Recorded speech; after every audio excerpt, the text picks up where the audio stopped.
My brother claimed he'd changed on Super Bowl Sunday. Then he slammed my son into a table, sending him to the ER, and ended up in prison after I took revenge.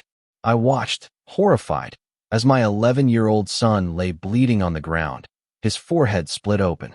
But the real horror? Turning to see my own brother, blood-red rage in his eyes, tearing at my 9-year-old nephew's hair. All because that brave little boy dared to defend his cousin. Hey everyone, Ethan here. I'm a software developer from Denver, 41 years old, and what I'm about to tell you, it happened on Super Bowl Sunday, just earlier this year. It was the day I learned just how brilliantly some people can act, how perfectly they can play a part, and how easily they can fool an entire family into believing a lie. That Sunday morning, around 8:30, I was just making my coffee when my phone rang. It was my dad, Thomas. His voice practically vibrated with this uncharacteristic enthusiasm. "Ethan," he boomed, "bring Claire and Lucas over this afternoon. We're watching the Super Bowl. The whole family's going to be here." Before I could even get a word in, his voice dropped, like he was sharing a huge secret. "Ryan's coming, son. It's been 7 months. He hasn't caused any trouble. He's really changed. It's time for us all to reconnect." Just hearing Ryan's name sent a jolt through me. My grip tightened on my coffee mug, my knuckles turning white. Ryan Miller, my younger brother. He's 35. I always had such high hopes for him, you know? He was smart, quick, charming when he wanted to be. But somewhere, he just went off track. It started with a few $100 on online gambling, just for fun. Then it was thousands. By the time I found out, he was deep in debt, over $42,000, mostly from these predatory online lenders. But the money, honestly, that wasn't even the scariest part. No, the real horror was how Ryan changed when he lost big or had a few too many beers. He'd just erupt, spewing all his frustration onto whoever was closest, and that was usually the kids. My own son, Lucas, once had his ear twisted purple just for dropping a glass of water while Ryan was watching some game. And Noah, Ryan's own 9-year-old son, he'd just shrink. Every time his father yelled, Noah would just disappear into himself. You could look into that kid's eyes and see a story of pain that none of us truly understood.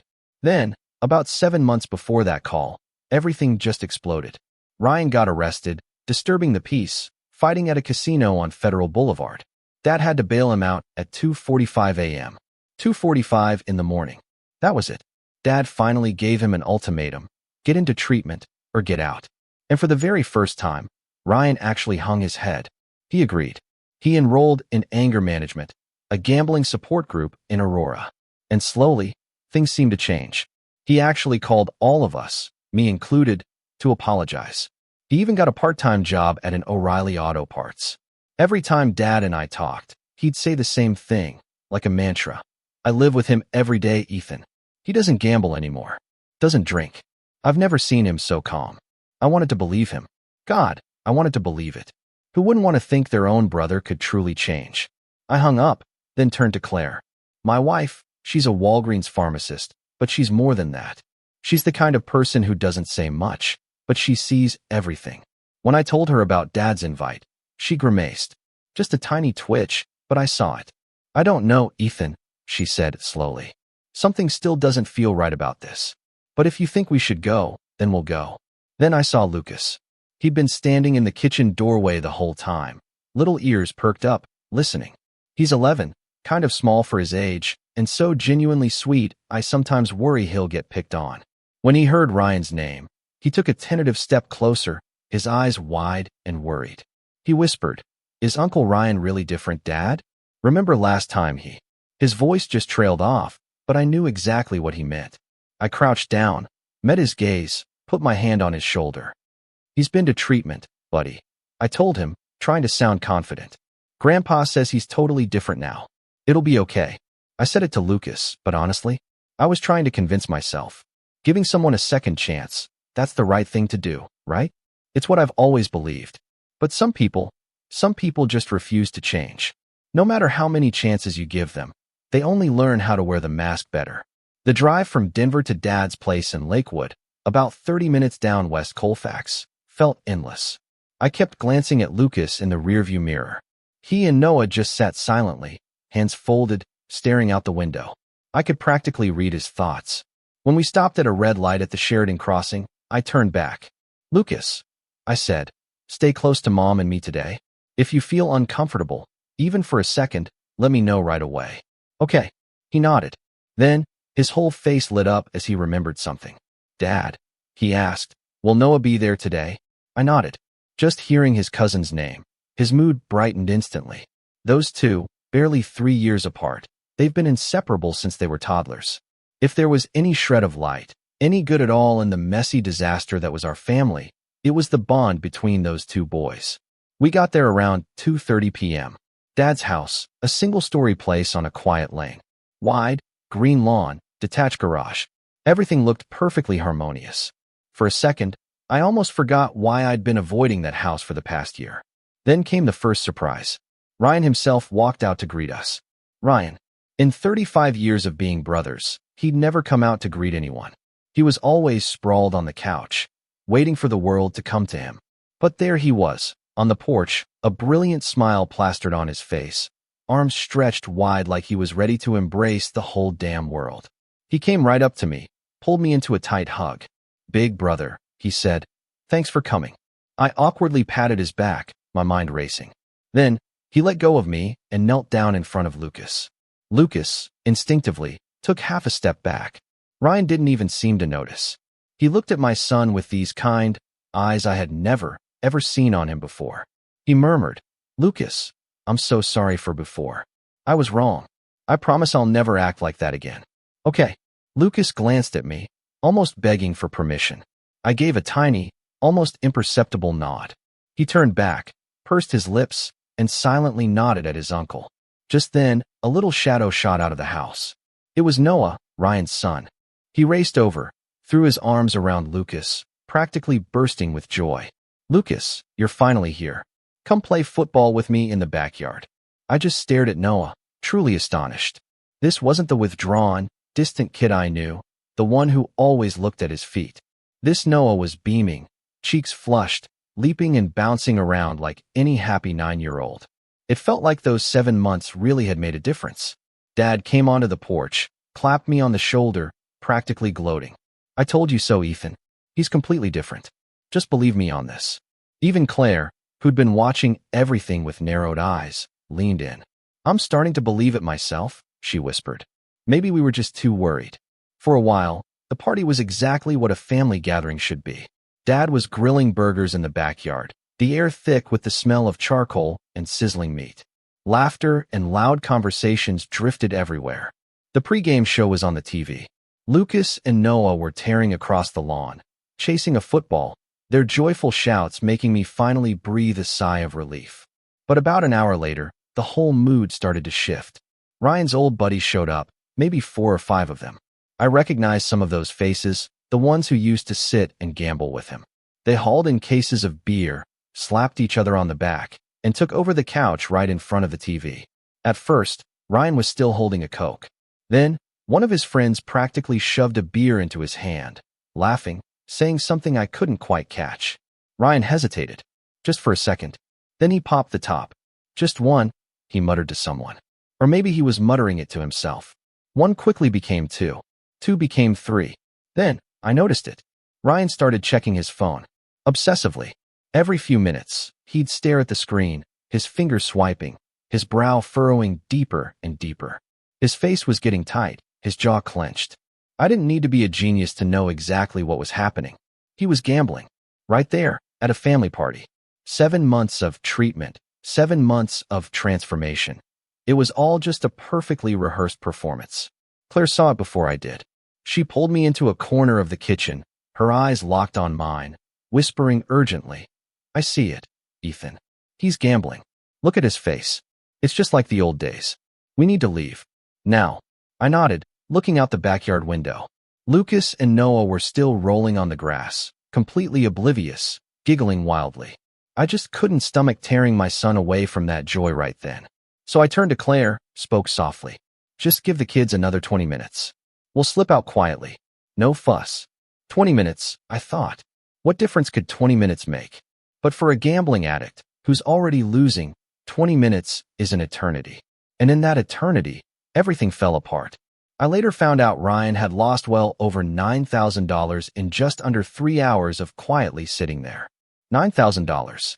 7 months of change, all gone, utterly destroyed, in a matter of seconds. As the game entered the second half, the air in the living room grew thick, heavy. Ryan's face was a mask of tension, his phone still glued to his hand. He finally got up, grabbed a few more beer cans, and stalked out to the back porch. Maybe he wanted to escape our eyes. Maybe he just needed to be alone with the numbers consuming him on that screen. From my spot near the kitchen door, I watched him drop into a plastic chair, the beer case right under his feet. His eyes were absolutely glued to his phone, his fingers swiping, swiping, swiping. With every swipe, his face visibly shifted, from strained to pale to a furious, ugly red. One of his friends followed him out, clapped him on the shoulder, then laughed. A mocking, cruel laugh. I only caught snippets. "Hey, I thought you quit. Lost a lot today already, huh?" Ryan just gritted his teeth. He growled, "Shut up." The friend threw his hands up in surrender and backed away, disappearing inside. Ryan sat there alone, his hands shaking, downing his fifth, maybe sixth beer. I looked at Claire. She just nodded, her jaw tight. "Time to leave," she said. We went into the kitchen, quickly washed a few plates, tried to make it look polite as we stacked them in the sink. Claire was moving fast. I turned, about to head outside to call Lucas. I glanced out the white kitchen window, and that's when I saw Noah. He was standing in the middle of the lawn, maybe 30 feet from the back porch, the football at his feet. He was grinning, pure joy on his face, yelling, "Watch me kick hard, Lucas. Can you catch it?" Lucas was on the other side of the yard by the fence, hands up, ready. Noah backed up, took a few running steps, swung his leg back, and kicked with all his might. But the grass was still damp from last night's rain. His foot slipped just as he connected. The ball didn't fly towards Lucas. Instead, it veered wildly, spinning right back towards Ryan on the porch. Everything happened in a split second. The ball slammed into the beer case under Ryan's feet, sending half-drunk cans splashing everywhere, all over his clothes. Then, it bounced straight up and whacked Ryan squarely in the face. Ryan's scream tore through the yard. It wasn't a scream of pain. No, it was a primal roar of someone utterly broken, someone who'd had too much. The crushing gambling losses, the humiliation, and now being hit in the face with a ball right in front of everyone. Everything just exploded. He sprang out of his chair, bloodshot eyes scanning the yard for whoever was responsible. Noah was frozen in the middle of the lawn, his face white as a sheet. But Lucas, innocent Lucas, had already moved closer, standing right in front of Ryan. He hadn't even processed what was happening yet. And I watched as Ryan charged my son. Without a thought, I flung open the kitchen window and leaped right out. My feet hit the ground, and I was sprinting towards them. But the distance from that window to the back porch felt like miles, even though it was barely 35 feet. 35 feet, and I couldn't get there in time. Ryan's hand came down, hard, across Lucas's face. The smack echoed across the yard like a gunshot. Lucas flew backward, hitting the corner of the outdoor table on the porch with a sickening thud. He fell onto the wooden deck, lying absolutely still. Blood began to well up from a gash on his forehead, dripping, drop by agonizing drop, onto the porch floor. Lucas lay there, eyes wide, but no sound came out. He was in shock. He couldn't even cry. My legs were still pumping, my heart hammering like a drum in my chest. But before I could reach them, Noah's scream ripped through the air. The 9-year-old dashed onto the porch, jumped between Ryan and Lucas, grabbed his father's hand. "No, Dad," he cried, his voice trembling. "It wasn't him. I kicked the ball. It's my fault." Ryan spun around, his face contorted, bearing no resemblance to any father I'd ever known. He bared his teeth, glared at Noah. He hissed, "You're defending him? You made me lose face in front of my friends." Then, he grabbed Noah's hair. He yanked his head backward. Noah wailed, a sound of pure agony, his tiny hands clawing at his father's grip. "Dad, this hurts. It hurts so badly." Ryan's friends stumbled out of the house, stopping dead at the back door. They just watched. Nobody moved. A group of grown men, frozen, witnessing a 9-year-old being dragged around by his own father, and not one of them dared to speak. My dad ran out too, out of the living room. He stopped at the entrance, his face draining white as he took in the scene. Ryan, The son he believed had changed, standing there like a complete stranger. Dad opened his mouth, then closed it. No words came out. Maybe, in that moment, he finally understood. Those last 7 months? It was all just a brutal performance, and he had been the most hopelessly gullible audience member. I lunged onto the porch, just feet from Ryan. I didn't see my brother anymore. All I saw was a monster who had just brutalized 2 innocent children, someone I had given endless chances to, and who had trampled on every single one. My body reacted before my brain even registered. My left arm scooped around Lucas. My right hand grabbed Noah's arm, yanking him close to me. And at the exact same instant, I kicked Ryan's chest with every ounce of power I had. He lurched backward, stumbled, and his grip on Noah's hair finally broke. The boy collapsed against me, trembling uncontrollably. I gripped both boys tightly, pulled them into my arms, and took a few steps back from Ryan. Claire was right behind me. She rushed over, knelt, and gently took Lucas from my arms. Her eyes were blazing, crimson with fury and fear as she saw the blood on our son's forehead. But her voice, somehow, stayed eerily calm. "Lucas, look at me," she pleaded. "Can you hear me?" My son blinked, his lips moving, just barely whispering, "Mom, it hurts. It hurts so much." Hearing his tiny, pain-filled voice, my chest clenched. It felt like someone was literally suffocating me. My son, my baby, lay there, blood still streaming from his head, and in that moment, I realized I hadn't protected him. I had trusted Ryan. I had brought my son here. Noah was still clinging to me, his face buried in my chest, his whole body shaking with tremors. Claire reached out, drew her nephew close, hugging both children tight. Noah looked up at her, tears streaming down his face, his voice broken, every syllable catching in his throat. "Aunt Claire," he choked out, "I'm so sorry. I didn't mean to. I just wanted to help Lucas." Claire held Lucas in one arm, stroking Noah's hair with the other. Her voice was soft, but it carried an undeniable force. "Listen to me, sweetie. You did nothing wrong. Absolutely nothing. Nobody can blame you. Do you hear me?" A guttural snarl from behind me. I spun around. Ryan was back on his feet, his face an ugly, mottled purple-red. He was pointing at the kids. "Look at this," he sneered. "They're putting on an act." Noah kicked the ball in my face. "I'm the victim here." I walked right up to him, my hands clenched into fists so tight my knuckles ached. My voice came out low, so cold it was barely a whisper, a sound I didn't even recognize. "You are 35 years old," I said. "You just hit an 11-year-old kid who's bleeding from the head. You just ripped your own 9-year-old son's hair, and now you're standing here, claiming you're the victim?" Ryan took a step back, but his mouth kept going. "I'm in therapy. I just lost control for a second," he stammered. I cut him off, my voice sharp and cutting. "The entire family believed you changed. And this is it." Dad scrambled down from the porch, rushing towards us. He held up both hands, his voice shaky, but trying to be forceful. "Enough. Both of you, stop. This can be straightened out." I didn't even turn to look at him. My eyes were fixed on Claire. "Take both kids to the car. Now," I ordered, my voice loud and clear. "Lucas and Noah, drive straight to the Children's Hospital on Colorado Boulevard. Don't stop for anything. Do you hear me?" Claire just nodded, her eyes wide with understanding. She helped both boys to their feet and practically ran towards the car. Noah took a few steps, then stopped. He turned, looking back at his father. And I will never, ever forget the look in that boy's eyes. Half terror, half a profound, heartbreaking emptiness. Like a child who knew he had just lost something precious, something he would never get back. Ryan saw his son going. He surged forward, roaring, "Stop. You have no right to take my boy anywhere." I stepped in front of him, planted my palm hard on his chest, my words grating between my teeth. "Is he your son? Do you honestly believe you deserve to call him your son?" Dad rushed up, grabbing my arm, his voice pleading. "Ethan, he's your brother. He's recovering. Everyone makes mistakes. You can't do this." I yanked my arm away, spun around, and stared directly into Dad's eyes. My rage was boiling, seething, yet my voice was absolutely glacial. I challenged him. "Recovering? Your grandchild is bleeding out there, Dad. Is that your idea of recovery? You convinced this entire family that my brother had changed.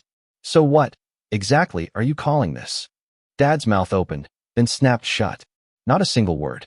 He just stood there, shoulders slumped, utterly defeated.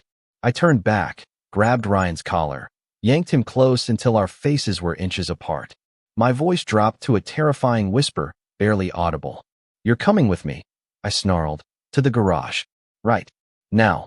He struggled, tried to pull away, but I held him in an iron grip. I dragged him across the grass, towards the detached garage. His friends just stood there, silent, as if their tongues had been ripped out. Dad remained, a frozen shadow. Nobody dared to move. I shoved Ryan into the garage and slammed the door shut. I'm not going to tell you exactly what happened in those next 5 minutes. Some things just don't need words. Just know that when that garage door opened again, Ryan was still there, crumpled on the concrete floor. And for the very first time in his life, he finally understood what it felt like to be completely powerless. Before I unlocked the door to leave, I looked down at him. He was curled up, shivering on the cold concrete. I crouched, spoke in a low, dangerous whisper. "You should be grateful," I told him. "Grateful that I stopped. Grateful that I'm still letting you walk out of here on your own 2 feet." He didn't answer, just lay there, breathing heavily. I stood up straight, gave him one last, chilling look.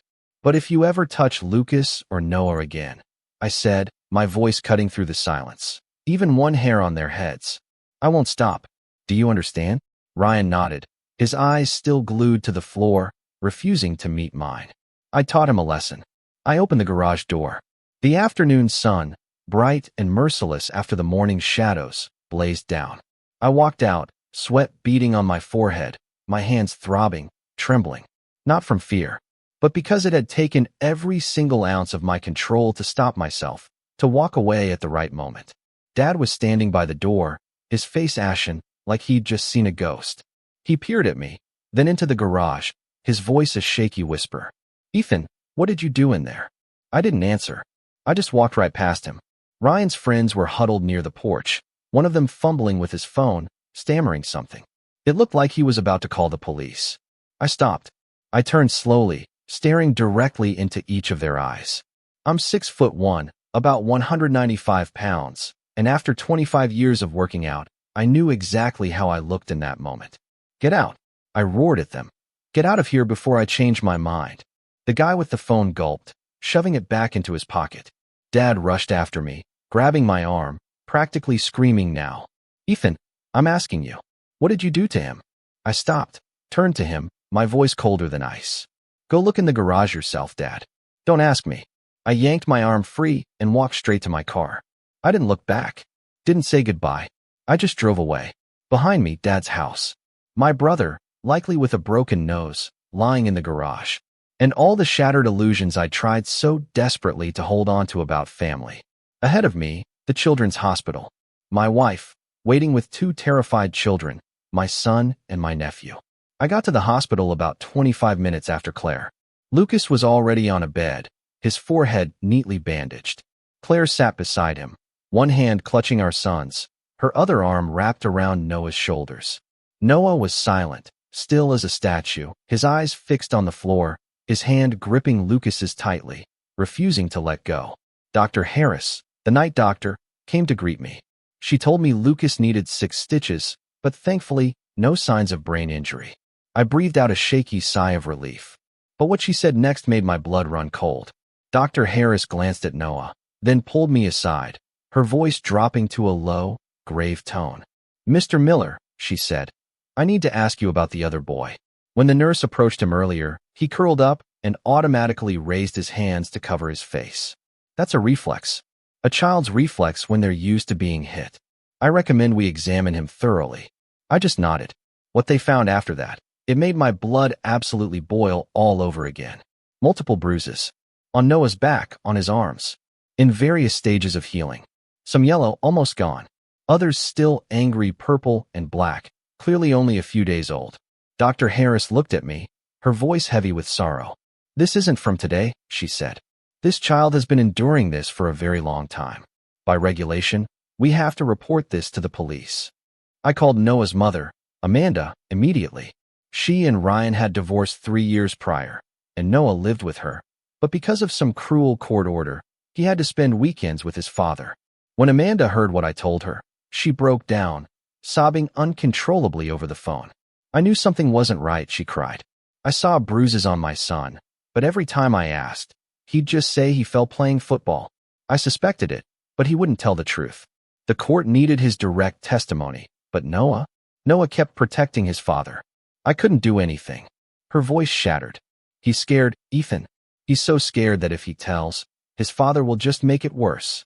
I understood completely. A 9-year-old, caught in an impossible trap between raw terror and a child's love for the man who brought him into this world. Noah, buried in his mother's chest, his voice shaking, whispered, "Mom, do I have to go back to Dad's house anymore?" Amanda drove to the hospital that night. When she walked into the room, Noah saw her and finally, for the very first time, he just cried out loud. She rushed over, gathered him into her arms, hugging him so tightly, her own tears soaking his shirt. She kissed the top of his head, her voice thick with emotion. "Never again, my love. I promise you, never again." Around 1 a.m., the police arrived to take our statements. I told them everything, every detail, including what happened in that garage.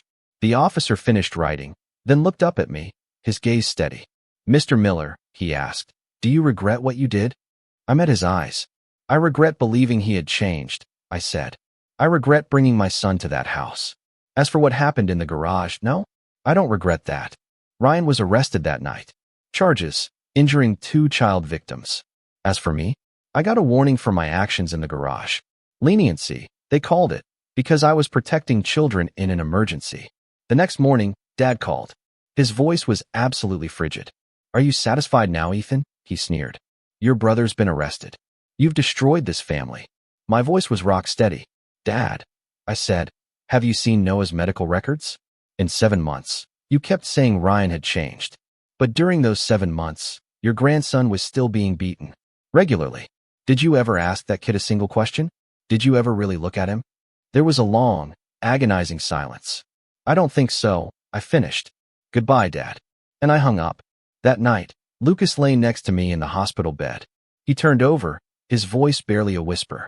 "Dad," he said, "Noah used to tell me he was scared to go home with Uncle Ryan. But I thought Uncle was better, because Grandpa said so." "Why did Grandpa lie, Dad?" I held my son tighter, my throat aching, constricted. What could I say? An 11-year-old boy had seen the ugly truth, while all of us grown-ups had been blind, had chosen to ignore it. For months later, I sat in the Denver County courtroom.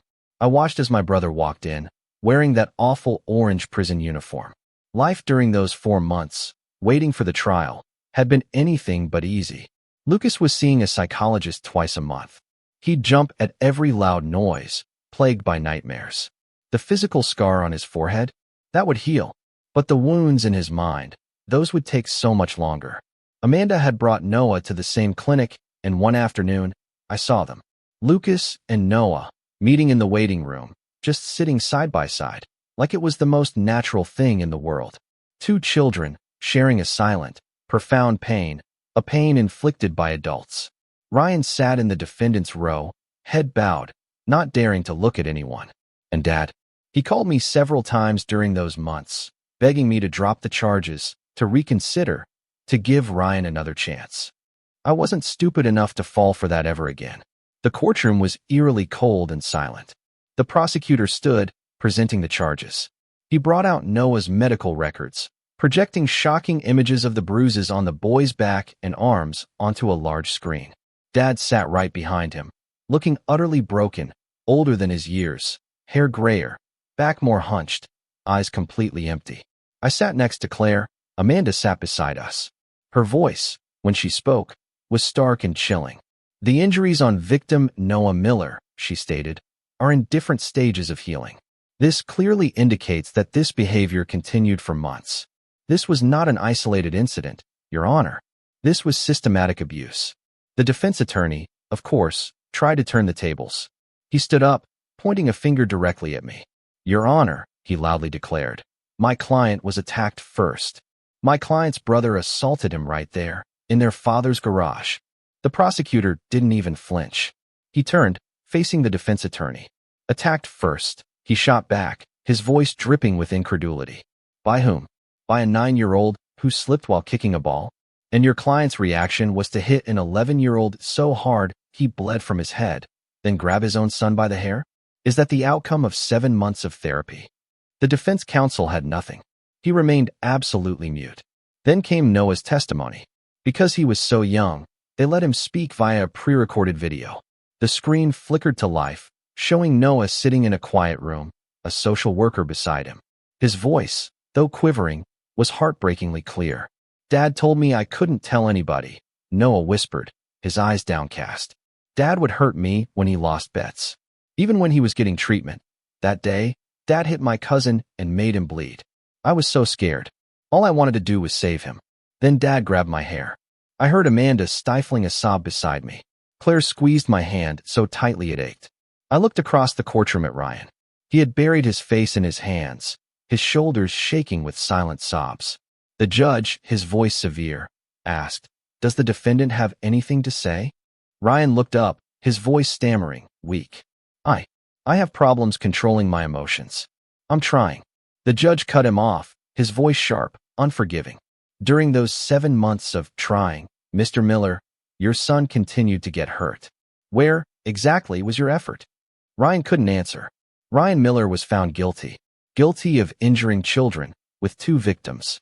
Aggravating circumstances for prolonged behavior, abuse of family trust. He was sentenced to 30 months in prison, supervised therapy after release, permanent loss of custody rights, and a complete prohibition from ever contacting either victim.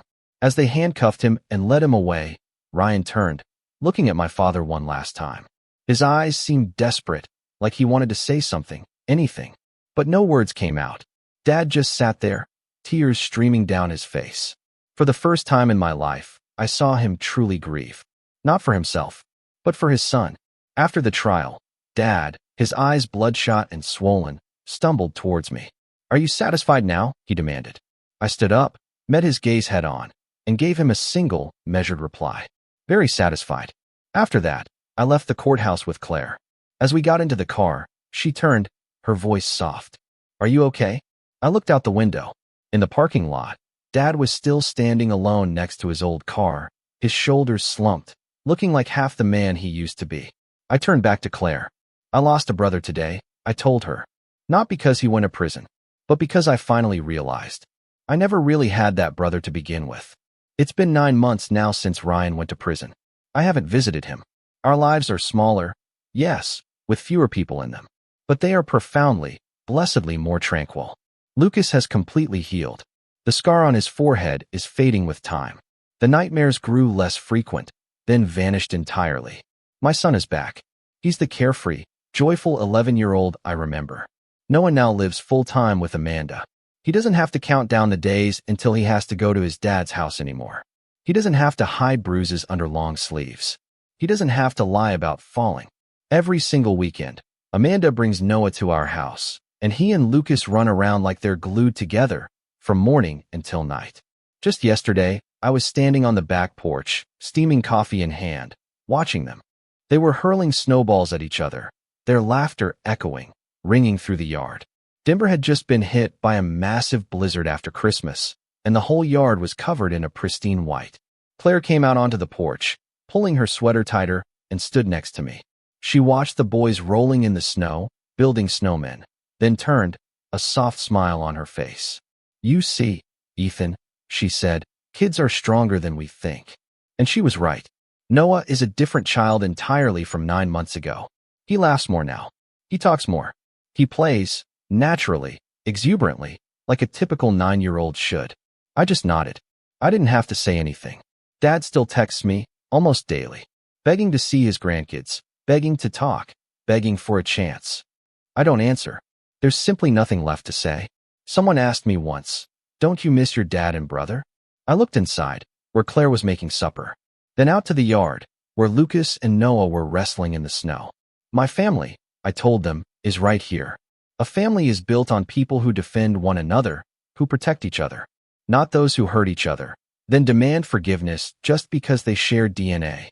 Noah suddenly dashed onto the porch, his face bright red from the cold, a handful of snow clutched in his mittened hand.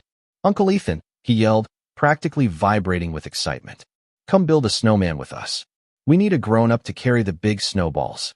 I laughed, setting my coffee down. All right, buddy, I told him, but I'm terrible at building them, you know. Noah beamed, snowflakes falling from his fingers. That's okay, uncle. I'll teach you.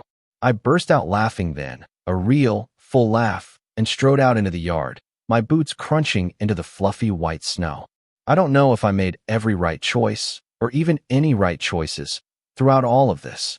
But watching Lucas and Noah, smiling together, truly happy, I know one thing I want to share with you. Some people, they never change, no matter how brilliantly they pretend. And there are things far more important than trying to maintain a family that only exists on paper. I have two pieces of advice from this story. First, don't let your desperate desire to believe blind you to the warning signs. I understand. Everyone wants to believe their family can change. Dad wanted to believe it, and God knows I tried to. But looking back, we missed so many glaring red flags. Ryan was constantly checking his phone, chugging beer the second his friends handed it to him, and erupting with rage when things didn't go his way. Second, and I need to be absolutely honest about this, what happened in that garage? I used violence against my brother. And I won't sit here and say I regret it, because in that moment, all I saw was the blood on my son's forehead and my nephew's terrified, tear-streaked face. But you need to understand something crucial. It was not the right way. If you find yourself in a similar situation, please call the police. Get the victim to safety. Let the law deal with the abuser. I was incredibly fortunate to receive leniency because I was protecting children in an emergency. But things could have gone so differently. I could have been prosecuted, lost custody of my own son, transformed from a protector into a defendant. So please, don't take matters into your own hands like I did. Violence breeds violence, and you won't always be as lucky as I was. Thank you for listening to my story. If you found it meaningful, please subscribe and hit the notification bell so you don't miss future stories. I hope to see you again.